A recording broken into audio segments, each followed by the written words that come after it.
All right. Hello, hello. We are back. This is Homeschool Moms Unfiltered. I'm Amanda, I'm and we've Megan. got Megan. Oh, Yep, sorry. I sorry. jumped right in. I was like, hello, it's me. Yes, exactly. And today we have our first guest, which we're super excited about. We'll get to Juliana here in a few minutes. But today's topic is the benefits of virtual co ops.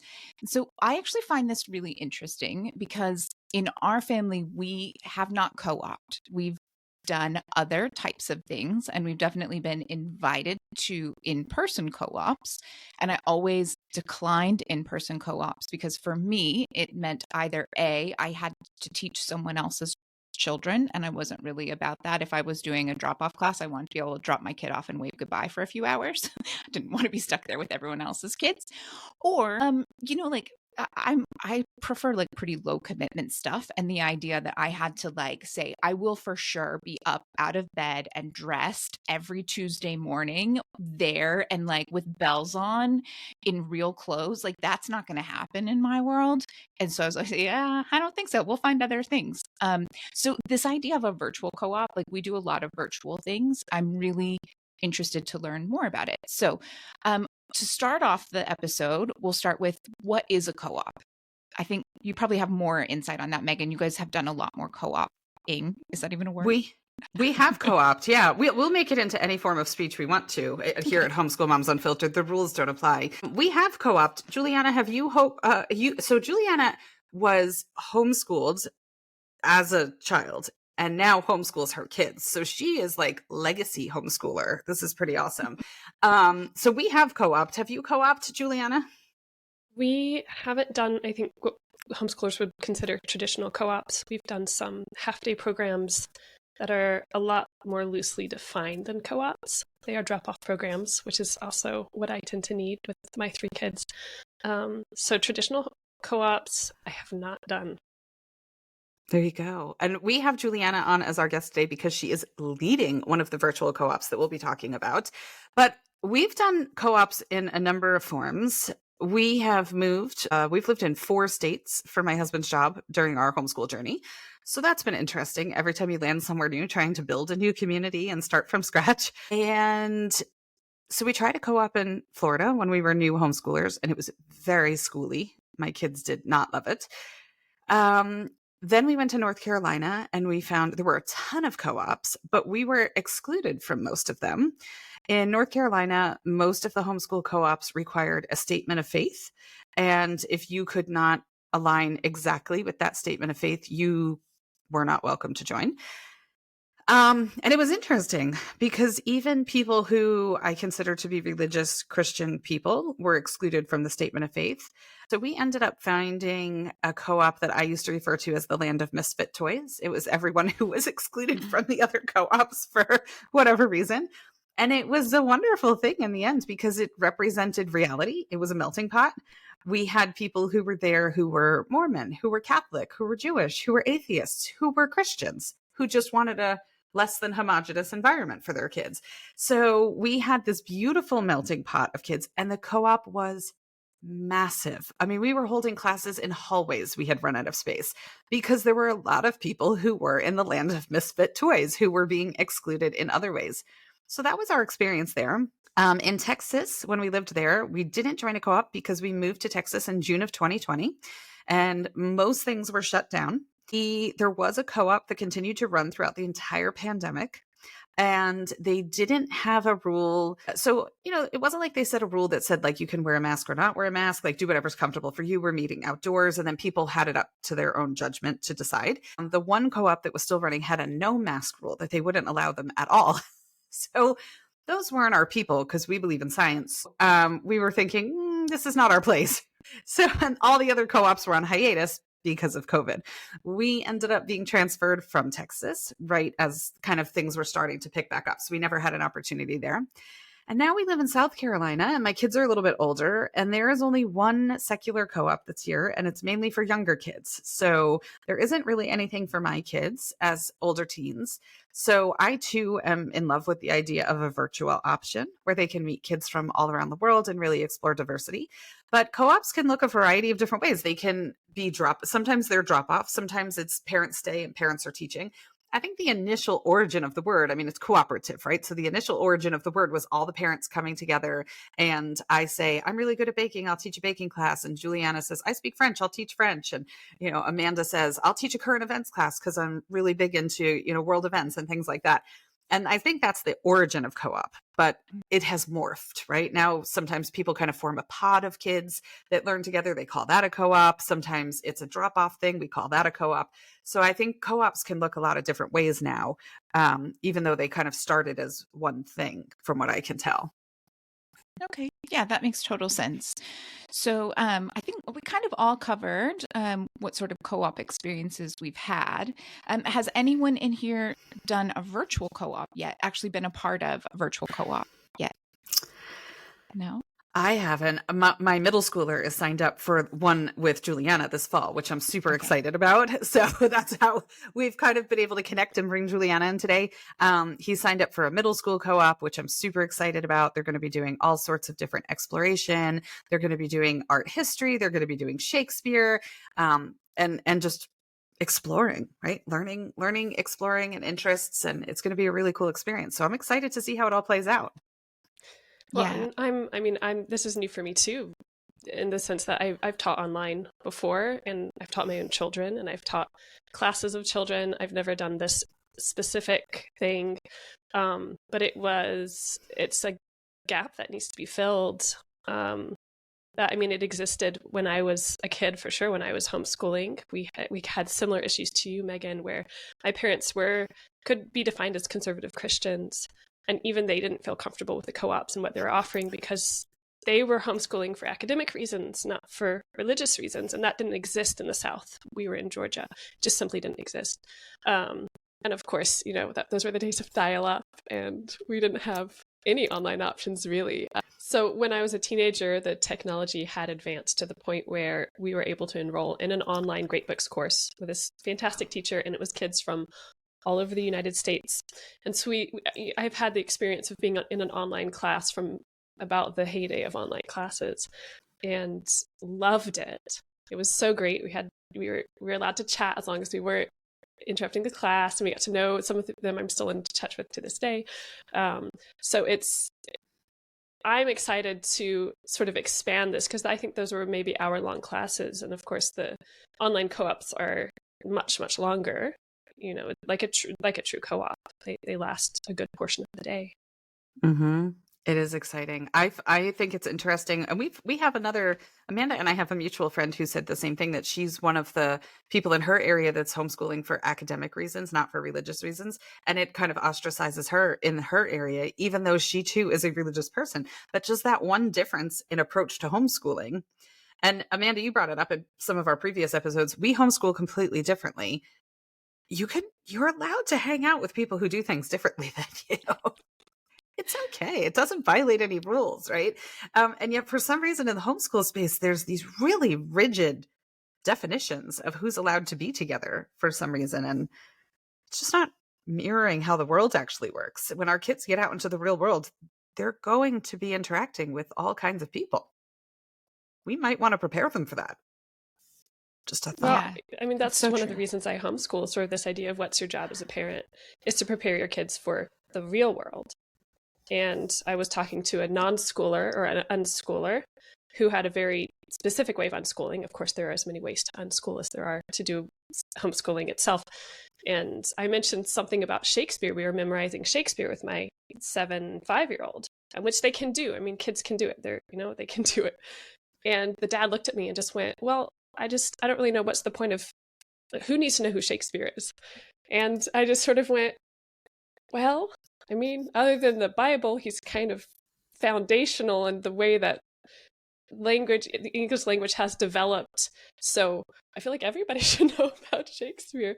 But that's the sort of stuff that I've run into, and I'm very open to different viewpoints. I am, but there are some things where I just go, I think there's sort of a baseline just of awareness that kids need to have, and that's sort of where I'm coming from. I agree. And we're unschoolers, so I would approach teaching Shakespeare maybe differently. My kids know who Shakespeare is. They know some of his more famous works. They've seen remakes of movies based upon his work where it's kind of been modernized. We've been to the Globe Theatre in London, so we didn't memorize lines of Shakespeare, but we did it our way. I mean, you can still explore it. We were going to be in London, so ahead of our trip, we did a little prep work. We watched Shakespeare in Love, which is one of my favorite movies of all time. We read some plays, we explored some of the tragedies. But we did it just fun, organic, light, easy. But yeah, I agree. There's kind of a foundational element. Amanda brought up the other day something in one of our discussions, and I forget what we were talking about, but you mentioned Peter Pan, and you were mentioning your kiddo reading it. Now I'm realizing that wasn't a podcast episode. That was just us chatting. But anyway, Maybe. and you had kind of said, like, my kiddo there's a lot of cultural references to, Peter Pan, Neverland, The Lost Boys, right? Kind of people use those culturally. And Shakespeare is the same. There's entire lists that go around on the internet about words and phrases that we use today that come directly from Shakespeare. And so just kind of knowing those origins is pretty awesome. Just makes you a more well-rounded person, if nothing else. Yeah, no, I totally agree. And I'm just going to say that I do think that the co-ops that you guys are talking about, and that I don't think my kiddo would like the middle school one that yours has signed up for. But when I looked at them, I was like, man, I wonder if I could slip in a 10-year-old into one of those high school history ones, because he would eat that up, right? I won't. I realize that it would totally change the dynamic, and the chances of him making a friend in that situation are a lot lower. And that would be really the main goal. But I did go online and look at some of the offerings, and it was like, oh yeah, he would love that. It's a great idea, the way that it comes together. And it's an even bigger bonus that the goal is for them to also make friends, right? Because that's hard. I mean, homeschooling is growing, and there are more homeschoolers out there to go out and connect with, but it's still a small percentage of the population. And to find your person in your town, in your small homeschool group, in the small group that you're accepted into, not even the whole homeschool group of people where you live, it's pretty slim, the chances of really finding those connections. And I will say we've made some friends, but we haven't made best friends in the homeschool community. And so it's hard. Another option, another place. Well, I mean, I guess that kind of rolls into what my next question was going to be. When are virtual co-ops an asset? In lots of situations, I'm sure, but kind of in your mind, where do you think that they are most useful? And you're asking me or Megan? I'm asking whoever wants to answer. Oh, okay. Megan, you looked like you were about to say something. You go. My first. mouth is going. I can speak personally and say that moving often for my husband's job has been, my kids are fine. They're happy. They're well adjusted. But there is an element of starting over every time. So I feel like in the community of people, military families, world schooling families, people who are like us who end up just getting transferred a whole bunch, there's that element of stability that I feel like I'm hoping to gain from these co-op options, where if we end up here, there, and everywhere, my kids don't have to work really hard, to your point, Amanda, to find like one or two people within the community that we're finally maybe possibly accepted into that they might get along with. They've got a much bigger option, a much bigger net that's been cast. I mean, it's a global co-op. So you could find kids that have the same interest as you from all over the place. So for me personally, I love that idea. And I don't mind teaching at co-op, but as my kids have gotten older, my time is much tighter. They need more, they're busier. I thought it would get easier somehow. That was really delusional, right? But it's not. Their needs have gotten bigger and the stakes have gotten bigger. And so the option to not have to be required to teach, even though I don't necessarily mind it, but to be able to gain back 4 hours of my week would be amazing. So I have a quick question about how you foresee these going. Do you hope that at least some kids move from one co-op, like this semester's co-op, into next semester's co-op, so that there's a bit of a cohort or kind of like friendships that continue? Because I will say that's one struggle we have. We do online classes. We do some without school, but we also use Athena's Advanced Academy and the Johns Hopkins CTY program. And the biggest struggle with all of those is that even if he finds someone he likes, right, once that class ends, they never really end up in class together again. And so being able to form a friendship, I mean, I feel like you need more than an online semester to really have a good friendship. So do you envision them, ideally kind of continuing on? Or is there some flexibility that'll work for some people and not for others? Or is it set so that it's the same kids all for a whole year? I think it can be. What do you think, Juliana? I think it can be where it would continue. And I mean, if it's working and it's jiving, who would want to stop? It's going to be so much fun. Well, I'm sort of pulling from my experience with the Great Books course that I did, and we did it over 2 years, and it was a year-long program. But between the 2 years, at least half of the class, they're large classes. I think there are probably about 20 kids in them. About half of them would be kids who had been there the previous year. And those are the ones the second year we actually kind of created a group of people we had gotten to know. And we separated out into I don't know if we were on Gmail or something. We created an emailing list and we were exchanging writing. We were writing books, and we had this, I think it was like about 10 kids all in this email group, and we would just send our writing to each other and we'd critique it, and that came from that group, from that first year kind of getting to know each other, and then the second year getting to know each other even better. So I would not be surprised if that's how it ended up, that you have kids who do well and who appreciate it, and it really jives with them, and they come in the next semester and the next year as well. I mean, I sort of anticipate that would happen if I do a good job. So Well, and I was looking at the history course that you referenced, Amanda, and it says that it's from 1900 to 1950, which is such an incredible, I'm a history nerd. I mean, that's just one of the meatiest times in history. But it said at the bottom of the description that the spring semester would cover 1950 to 2000. So I guess, yeah, that thought is that those kids would carry through and be able to do that. But yeah, and form those friendships and form connections and find your people, it's hard to do. It's hard as a grown-up. Right? And then we put it on kids. Go find your people. It's like, oh, I can't even find my own people. Right? It's tough. I don't want to jump on, Juliana, do you have any thoughts of like who benefits from the virtual environment? I very selfishly thought of the ways I would benefit from the virtual environment, but are there other things that you've thought of? Well, I mean, I had sort of a similar experience to you. My parents were involved with refugees in Europe for a while when I was a kid, and we were sort of split between homeschooling and going to the public school system there. And then we moved 2 or 3 times when we got back to the States. And so I definitely identify with that sense of you just feel uprooted and just lost a lot of the time. I had formed some pretty deep friendships in France and Luxembourg, and those, we kept up over email, but for the most part, it was just this constant having to start over, and it's just your little family pod that's with you, that's consistent, and everything else changes. So I think that's probably a big one for people who like the flexibility of being able to go places. Even people who like to move around locally and go and visit family, or you have elderly family members or family members who are having babies or whatever it might be, that you have that freedom to go and just pick up and leave, and your kid's not going to miss weeks and weeks of their co-op because your computer comes with you. So I think that's a huge one, and I that's kind of what I expect to see a lot of, speaking from my personal experience with my kids. And I think a lot of moms identify with this, is needing to be all things to everybody all the time.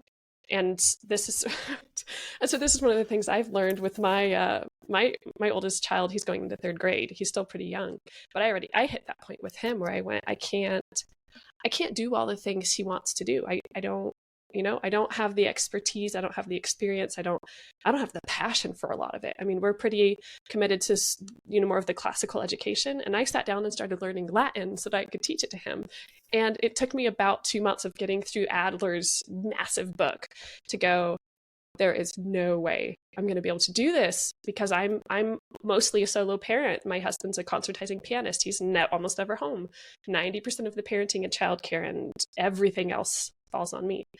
And so I hit that point where I went, I need to outsource, and I need to outsource to people who have a similar vision and who are passionate about the things they're teaching, because I don't want to try to do everything and just give my kid kind of a blah education about history, which is not my strength. I love it, but that's not my strength if I'm going to just dedicate to one child. And so that's sort of that's a big part to me, is sort of getting the parents to go, hey, I'm not great with math, or I'm not great with the writing stuff, or whatever it might be, and to be able to find somebody who can do that for them. That's huge too. That's really, it's good to know your strengths and to have options when there are certain areas where you don't have those strengths. We already talked about the sort of the exclusionary aspect of certain co-ops that are local to a lot of us. And sort of also depending on your beliefs, they might also feel unsafe. So there's that, which we touched on. The people who are living rurally, who would have to drive 45 minutes. And I know that some of the programs my children are in, there's a Waldorf program and a forest school program, which is phenomenal. There are parents who drive 45 minutes to an hour to attend those because they live so far out, and there's nothing local to them. And then you have the kids who just are insatiable, which is a little bit like my 7-year-old, who just I cannot give him enough books to read. I cannot provide him with enough material. He goes through it so fast. And I want to put a lot of attention into what I'm giving him. So I'm not just going to throw stuff at him. And at some point, I've actually just run out of time to provide what he's asking for. And so, some kids might be in a local co-op, but they want more. That co-op doesn't offer something. And you can find that online. You have the online option for that. So I think I covered a lot. Hopefully I covered most of it, but that's, there are a lot of reasons I think that this could be useful. Yeah. I'm also going to say that you're basically a walking billboard for our book club, because book club talks so much.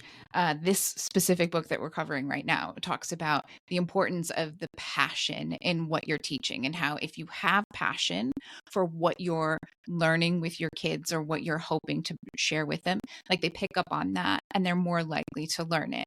Right. And so if you don't have the passion for something and yet you're trying to be like, okay, we're going to learn this, like it's not very inspiring. Right.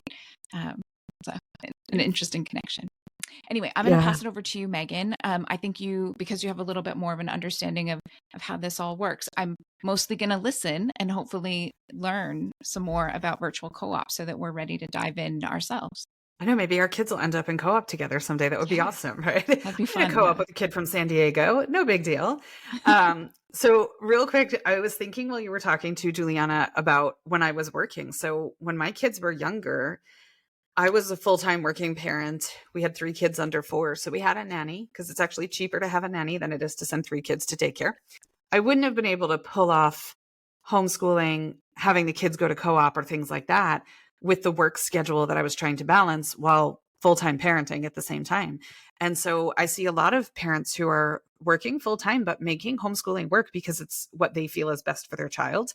And their kids being able to go to daytime events is part of that sacrifice. So having that happen during the day and having the kids can just log on, and they're not just logged on to something, they're logged on to something amazing where they're really engaged and sparked and interested, which would be a pretty awesome thing. When I was a full-time working parent, that would have been a massive solution for me. But I did laugh a little bit when you said you're not just going to throw anything at your kid to read, because I totally did that. And I will never forget, we were on a car trip one time, and my little guy, oh my goodness, he was probably 5. And he was listening to an audiobook in the car, and he paused his book and he asked my husband and I what a concentration camp was. And he was like, what on earth is that child reading? And I said, it's an I Survived book. I don't know. I said, he finished all the Jack and Annie, all the Magic Tree House. And I said, Jack and Annie talked about D-Day. So I figured the I Survived Nuremberg thing would be like along the same lines as Jack and Annie. Turns out not so much. He was asking us questions about barbed wire and all kinds of stuff. And I'm like, my husband's like, what on earth did you give the kid? But he was so insatiable. And I was so frazzled and so overwhelmed that I just kept, I put more books in there. I downloaded more books. Keep reading, right? So you're doing a great job at screening the books from. No, you're saying that. You're saying that, and it's reminding me that we had somebody gift us a set of Shakespeare books that I thought I thought they were just sort of old English adaptations for younger readers. I think they're meant for middle schoolers, and I know you're familiar with them, Megan, because we talked about this. And I just handed the set to him, because, and it was, it's almost the full set of plays. So you got all the tragedies in there too. And I thought, I just didn't check. I thought surely it's in Old English because I guess I haven't adapted to modern times. No, it wasn't. And my, he reads at like a fourth grade level, and he read through all of them and started bringing the books to me. Excuse me, started bringing the books to me and sort of self-selecting which ones were appropriate and which weren't. He's like, "Mom, this one's scary." I think he was 6 at the time. "This one's scary for me." And then they were playing murdering and stabbing and dying and poisoning. And I mean, it was just, so I thought Shakespeare was safe. Maybe not for a 6-year-old, maybe some of them. But that is so, most of my books, my kiddo is also insatiable, reads a ton. And I pull lists all the time, either online lists of, like, for kids reading at this level, for kids in this grade, but they're reading advanced things, try these books. And then I'm in different Facebook groups and I'm always pulling recommended lists, and I have a running list of books that we're going to get from the library or whatever. And he was probably 8, and we were out in public because these things always happen out in public. He says, "Mom, what is marijuana?" And I was like, gosh, like, where'd you, okay, I'm going to need a little bit more context, like, where's that from? And it was, of course, from the book that he was reading that's award-winning and well-received and supposed to be age-appropriate. And so we had a very long and interesting talk about what marijuana is and how you correctly pronounce it, and also just, but that thing, even when you're doing your best, interesting things happen.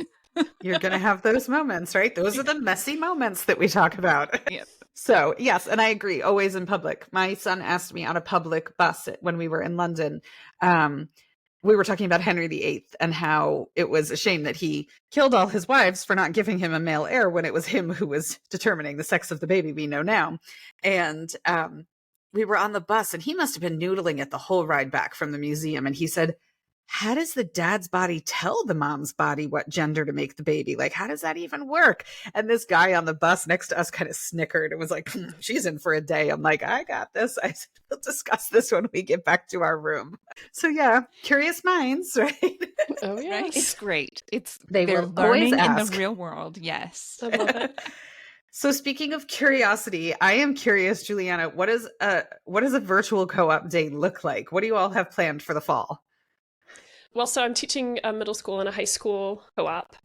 And basically how we're doing it is we're breaking it up into sections. So there's basically an hour per broad subject. And within that hour, we'll usually cover several different things. Two big blocks, so 2 hours. And then we have an hour break and then 2 more hours after that. And I mean, we squeeze a lot in there. It's for the middle schoolers, the pace is a little bit faster. We move through things a little bit more. It's a lot more broad, the subjects that we cover. Just for the sake of middle schoolers figuring out what they love to do and what they're interested in. And a lot of brain breaks, pauses, chances to absorb the information and ask questions and all that. And for the high school, it's a little more specialized. So this is really for the lit kids, the writers, all the stuff that I'm just a super nerd about, book club. The pace is obviously not quite as segmented for the high schoolers, but we provide a lot in there for brain breaks as well, because you look at the research for even adults that smaller segments of learning, the way that the brain intakes information and the long-term memory and how it stores it, it's so much more effective to just do little blocks of learning and do those consistently throughout the day than just trying to like overload in one fell swoop, Mm-hmm. So I don't know, did that answer your question? Yeah, Yeah. I'm super excited about it. The whole thing seems amazing. And I actually had some other questions jotted down to ask you. I was going to ask you about like how you make learning fun, but I totally got that from what you just said. And I saw there's a lot of hands-on activity in the co-op, which I was super excited about. I have a neurodivergent learner, and he was taking a class on OutSchool, an ADHD body doubling class, where they they work in 10-minute segments, and they set a goal, something that's typically challenging for them. And there's kind of this group support. It's a passive form of support where everybody's just silently kind of working on their own project. but something that they've been putting off or dreading or avoiding. So having this group environment and this bit of support. And he used to be an absolutely insatiable physical book reader. He liked audio and physical books. And I don't know if it's tween life or hormones or whatever, or just human development, but his ADHD has reached a point where it's really, really challenging for him to read a physical book anymore because it requires being still in so many other ways. And that doesn't really work well for him. He can listen to a book because he can be playing pickleball and riding his bike and running around or bouncing on the trampoline and be absorbing information while moving. And with physical books, that's a little bit more challenging. So that was his goal in the ADHD body doubling class, was to get through one chapter of this book that he was wanting to read. And it was a 10-minute timer, and I happened to be there. We weren't at home, so he was taking class and we were sitting together. And I think he made it 6 minutes before he started asking me whacked out questions about the shapes of clouds. And I was like, you got 10 minutes, pal. You can do this, right? So it was just kind of, I was like, all right, he might need a shorter timer for something like that. So I was excited to see in the co-op for a kid like him, who does need a lot of stimulation and a lot of different forms of stimulation all at the same time in order to be able to focus effectively, how much hands-on activity that there is in the co-op that you have planned for the fall. Is there a component of some of the hands-on stuff that you're most excited about? Well, I mean, sort of along the lines of the having a kid with ADHD, and frankly, even kids without ADHD, just the whole sitting still for, X amount of time. I can't, maybe I have ADHD. I mean, I haven't gotten tested. I maybe check off a few too many boxes to have not gotten tested, but I can't sit still for that long. And, it's like, I used to teach piano. I used to be a pianist, and it's just, I can't do it. So I think for anybody, just let's talk about effective learning. Why are we trying to make people sit still for so long and focus on one subject for so long? I mean, I have a stack of 5 books going at a time, and it's usually a biography and fiction and nonfiction. And, it's just self-help, whatever. And I'll read 5 pages of one of those each night, and I'll just bounce, what am I in the mood for? So there's that aspect that I think the thing that I'm most excited about is this kind of the student-led learning aspect, where the students are they're encouraging each other because they're allowed to talk and they're allowed to throw around ideas. The discussion that happens between the students, to me, is so important. And of course, I'm there to sort of hopefully keep it from diverting too far into the clouds. But that, to me, is really where, in the more traditional setting, you have to keep students on task very specifically because you have to get through this.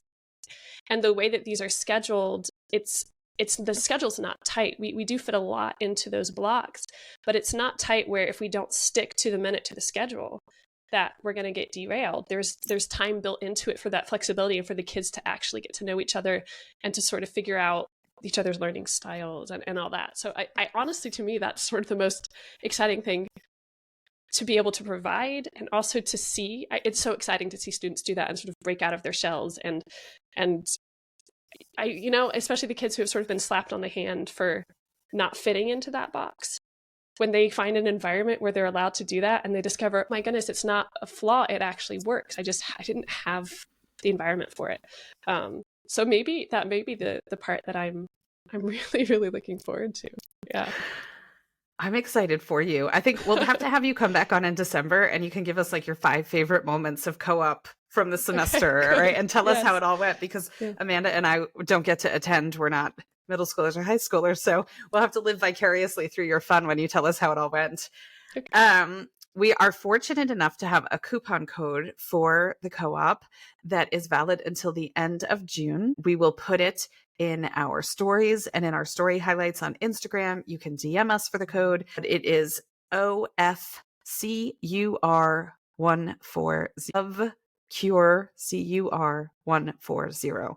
And that is good for $40 off co-op enrollment for the fall semester. So super exciting, Juliana. Thank you for sharing all of your information about co-op with us, and also a coupon code, because who doesn't love a coupon? Yeah. You're welcome. Like this is a lot of fun. Yeah. So we, as a new podcast, have been introducing our segments. We've done our messy moments segment. We've done our student spotlight, our recommended resources. We have One more specialty segment. Was this like a best for last kind of thing, Amanda, that this is our final one? Maybe. So when Amanda and I spent hours and hours brainstorming the perfect podcast that is something that we as homeschool parents have looked for but haven't been able to find, we decided to leave nothing off the table. And so without further ado, I don't even think I'm going to introduce it. I'm just going to play the jingle. What do you think, Amanda? I say go for it. Push the Okay, button. here we go. Am I the asshole? Tell me. I just have to know. Okay. How many times in all the homeschool Facebook groups do we see, I'm having this problem with a neighbor's kid or a mom at co-op or whatever. Am I overreacting? Am I the asshole? Mm-hmm. And looking for that opinion and that feedback. So normally we would solicit from the audience, etc. But when we were planning our session with Juliana today, she has an Am I the Asshole scenario for us. I'm so excited. So you are our inaugural potential asshole on the podcast, Juliana. Yay. So you want to lay your scenario on us? Let's see what you've got. Absolutely. Yes. We all have a little bit of an asshole in us, don't we? Okay. So one of the programs that my kids go to, it's an amazing place. The teachers are really great. And usually after the program, we all sit outside. There's a playground. And we'll chat. One of the moms likes to call it the what's in your crockpot chat, because that's really all people really talk about. No, everybody's too scared to talk about politics and all the bigger issues. So we talk about what we're cooking and, what we're sewing and all that. So this is definitely a community. This is a Waldorf inspired school. Or it's a half day program, 1 day a week. And a lot of the parenting there definitely leans more towards, I think most of them would identify as gentle parents, which what I've noticed, their interpretation of that tends to be no setting boundaries for their children. And I'm really big on the boundaries, probably because I solo parent 3 young children. And that's kind of one of the ways I've survived. So we were just sitting, watching the kids play, and suddenly the horn behind us starts just blaring, like 2 feet away from us. And I look over, and it's a kid I know. We've hung out with the parents before, and the mom I'm talking to doesn't say anything, and it happens again, and it happens again. And I stand up and I said, I know the kid, so I don't think it's going to frighten them if I go over to them. And I had an eyesight down to where their mom was sitting, just very happily chatting away, doing nothing about it. I just thought, okay, well. So I went up to the window and I said, hey, so did you know that car horns are for emergencies only? And you're scaring people. So you can't do that anymore. You can't honk your mom's car's horn. And if you keep doing that, I'm going to pick you up and I'm going to carry you over to her. And they stopped. That was it. That was literally it. We had sat, no more problem. And they got bored 2 minutes later and left the car. And that was the end of the story. I did not go and ask the mom's permission to do that with her child. So yeah, that's the question. Did I have enough of a right to go and speak to that child and set a boundary for them or not? Dun, dun, dun. What do you think, Amanda? Well, I would say you're not the asshole. If you had picked the kid up and carried them over to their mom, my answer might have been a little different, right? The whole touching the child that's not yours when it wasn't an immediate emergency, it would have been different. But, I think we've all done that, especially with the communities, when it's a community, right? If it's a kid you don't know, it's a little bit different to be parenting. But a lot of times when you have built a community, there's a lot of shared parenting. And, like when you see a kid about to hurt themselves or about to hurt someone else, you kind of intervene. And it is hard, right? Because you're always walking that line between like, well, how much can I say and how much can I help parent this other child in this immediate moment? And am I overstepping? And I don't know. I mean, in your case, I'm not sure I would have been quite so nice, and I'm not positive that I would have remembered to say horns are for emergencies. I would have been more like, stop, Get off, damn horn. Yeah, I agree. I mean, I think you handled it really well. I feel like I really want to know what was in that mom's crock pot. If she couldn't leave the conversation, she might not have even heard it. I mean, I feel like there's a component of people will always judge you at your worst kind of thing, right? And so we've all had probably less than stellar parenting moments in public that have occurred. But it wasn't a horrible, like, to go over and say something like I totally probably would have said the same thing, because I feel like there's this component too of understanding society as a whole.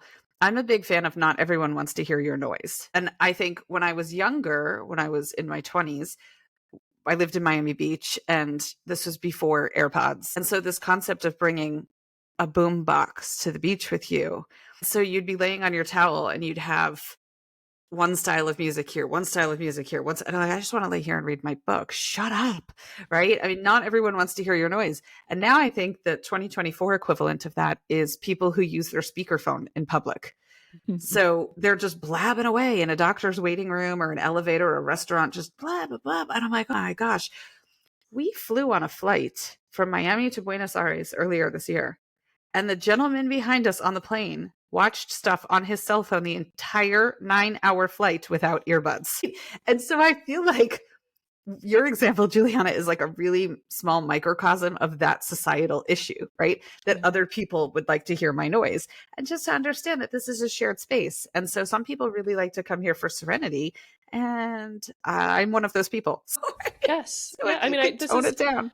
this is one of the things that I do with my kids, where I'll remind them, we're out in public. You're allowed to have these feelings. You're allowed to cry. But if you start wailing, we are going to remove ourselves to the bathroom until you're done with that noise, because nobody needs to hear that. Like, nobody else is your mom. Nobody else has to put up with that. So, that's a big one for me, is what noise you create that other people just can't help. Even in the car, I'll go, we're all stuck in here together. We don't have a choice but to be here. So we're actually going to be nice to each other, Yeah. So I feel like there's a component of that. I mean, maybe this mom is, stellar mom, 99, and she was just having a really crappy day, right? And she's just like, I can't, they're quiet. They're not quiet, but they're leaving me alone. Right. And we've all had those moments. I get it, but I don't think it was wrong then. Also, if she is in that situation where she's having a really crappy day and she's super overwhelmed, the fact that you made the noise stop and she didn't have to make the noise stop, like, you kind of accomplished the end result, but without it having to involve her. That's that whole thing. I mean, we hear all the time about, like, it takes a village and all that, right? So it's okay sometimes, as long as you do it politely and respectfully, to be part of someone else's village, I think. I was remembering, and it ties into our conversation about co-op perfectly. We would have pizza orders at our co-op when we were in North Carolina. You just had to let somebody know by Wednesday, and it came from Papa John's or something, and it was $2 a slice. So a lot of people brought their lunch, but then a lot of people would order pizza too. And I remember I was out on the playground. There was a really nice playground at the facility, and I was out chatting with some moms on the playground. And this one mom, Kathy, who I adore, came out, and she was like, do not mess with Kathy in this moment, because the teens had gone into one of the classrooms and eaten pizza in one of the classrooms, and they left pizza boxes and crumbs and napkins and stuff. And we rent that facility. We were in a church facility. We were renting it. And it was important to us to keep the facility and to have our access to it for co-op. And she came out, she rounded up every single one of those kids. None of them were hers. She rounded up every single one of those kids and made sure that room got cleaned up, and she had an air of, this is going to get fixed and it's not up for discussion, but she wasn't mean about it. She doesn't have a mean bone in her body. So, I think you actually approached it a lot more gently, especially they were smaller too. So it was probably more age appropriate, but I don't think you're an asshole, Juliana. Yay. But thank you for being our first Am I the Asshole segment contributor. I'm excited about it. I love it. Good stuff. All right. Amanda, you want to close us out with our mantra for the week? I will. So I'm actually going to preface this before I say the mantra. We are real big in our family of saying a mistake is only a mistake if you don't learn anything from it. And I feel like that perfectly ties in with this week's mantra. So this week we've got, learning is an adventure and failure is just a plot twist on our epic journey to success. I like it. It is true. There will be failures along the way. I've also heard kind of the concept of failure, that if you're not failing, you haven't tried hard enough, which there's some nuance to that, of course, right? But if you're never really pushing yourself out of your comfort zone enough to fail, maybe some of the choices are a little bit on the safe side. So failure can be amazing in a lot of ways. It's a sign that you're really striving and really pushing, which is awesome. I think we have to expect it too. I think that's probably one of the things, especially as a teacher, to go, hey, so mistakes, that's going to be our entryway into learning. We've got to make them. I was listening to a TED Talk where they said that the biggest determiner of success was grit. So that ability to just keep going when it got hard, and just to keep your eyes on where you're trying to go and just not give up. And you have to make a ton of mistakes if you've got grit, right? You just keep making them. Yeah. I love that. I'm a TED Talk fanatic myself. I love them. All right, friends. Well, this is the conclusion of this week's episode. Our next episode is going to be a fun one. We're going to have a real life homeschooler as our guest next week. Not a grown up homeschooler. Juliana's a real life homeschooler too, but we're going to have a junior version next week. And our topic for the week next week is, why are homeschooled kids called weird? We talked a little bit about it in our top 10 myth busting series. We talked a little bit about the origins of weird versus normal and typical and all of those things, but we're going to dig in a whole lot more in next week's episode of Why Are Homeschooled Kids Called Weird? So we hope you tune in. Our next episode, our part 2 for this week here, week 4, will be our book club episode. You do not need to read the book to listen to the book club episode. We will tell you the highs and lows, and boy, do we have some thoughts this week. Do we, Amanda? We have thoughts. I sent Megan a message last night that said, whoa, buddy, book club tomorrow. It's going to be on fire. And it is, right? So we pick the books. I mean, they're popular books within the homeschool world. We hear a lot about them. We don't pre-read them. I mean, this is our learning experience. And so some of them we're going to agree with and some of them we're not. And wait until you hear what the author says in this section. So you're definitely going to want to tune in to week 4 book club. Juliana, thank you so much for joining us for today, for sharing a bit about your co-ops. We're super excited for your learning adventures that are coming in the fall. And we hope to have you back so that you could tell us how it all went. I would love to come back. This is fun. For sure. That sounds great. I love it. Well, have an awesome rest of your day, everyone. Keep on homeschooling.